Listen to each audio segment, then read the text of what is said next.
Assalamualaikum warahmatullahi wabarakatuh. Saya Iqbal dari SPI ingin membahas tentang teori-teori masuknya Islam di Nusantara diambil dari bukunya karya Abah Asep Ahmad Hidayat yang berjudul tentang Sejarah Sosial Muslim Minoritas Etnis Melayu di Nusantara.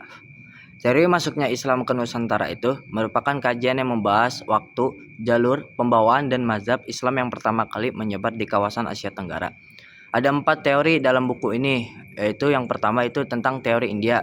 Teori India itu menyatakan bahwa Islam masuk ke Nusantara itu melalui India, khususnya dari daerah Gujarat di India Selatan.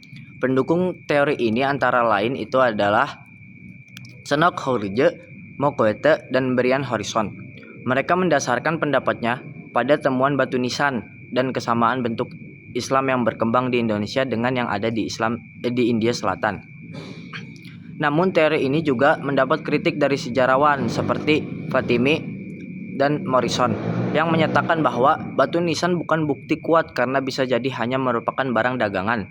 Selain itu terdapat perbedaan mazhab antara Gujarat yang bermazhab Hanafi dan Nusantara bermazhab Syafi'i yang membuat teori ini dipertanyakan. Dan kemudian ada teori Arab Mekah. Teori Arab Mekah ini berpendapat bahwa Islam datang langsung dari tanah Arab, khususnya Mekah, sejak abad ke-7 Masehi melalui jalur perdagangan yang dilalui oleh para pedagang Arab dari Yaman Hadratul Maut. Teori ini didukung oleh Hamka dan Mahayuddin Yahya. Hamka mengemukakan bahwa tokoh Islam awal di Nusantara berasal dari Arab, termasuk para penyebar Islam di Aceh, Jawa, dan Kalimantan. Selain itu, pengaruh kuat mazhab Syafi'i juga di kawasan Melayu menunjukkan hubungan erat dengan Mekah sebagai pusat Islam pada masa itu. Lalu ada teori Arab Parsi atau Persia yang menjelaskan bahwa Islam datang dari Persia dengan pengaruh mazhab Syiah.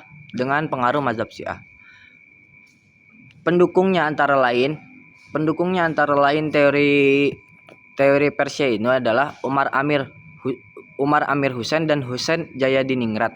Bukti yang dikemukakan termasuk penggunaan nama-nama bercirikan Persia di kalangan Sultan Nusantara dan keberadaan tradisi-tradisi keagamaan khas Syiah seperti upacara tabut dan penggunaan istilah Persia dalam pembelajaran Al-Quran. Dan terakhir, dalam buku ini menjelaskan tentang teori Cina Indo atau teori Cina. Teori Cina ini menyatakan bahwa Islam masuk ke Nusantara melalui para pedagang dan pelarian Muslim dari Cina dan kerajaan Kampa. Bukti sejarah seperti pemberontakan di Katon pada tahun 877 Masehi ini menyebabkan para pedagang Muslim melarikan diri ke kawasan Asia Tenggara. Teori ini didukung oleh tokoh seperti Syed Naquib Alatos, Slamet Mulyono, dan Fatimi. Slamet Mulyana bahkan menyebut bahwa beberapa wali Songo dan tokoh penyebar Islam di Jawa merupakan keturunan Cina Muslim. Berdasarkan catatan sejarah dari kelenteng Sampokong dan batu nisan kuno yang ditemukan di Jawa dan Kampa. Dengan demikian, teori-teori ini menunjukkan bahwa proses masuknya Islam ke Nusantara tidak tunggal, melainkan hasil interaksi dari berbagai jalur perdagangan dan budaya yang melibatkan banyak bangsa seperti Arab, India, Persia, dan Cina. Sekian, terima kasih. Assalamualaikum warahmatullahi wabarakatuh.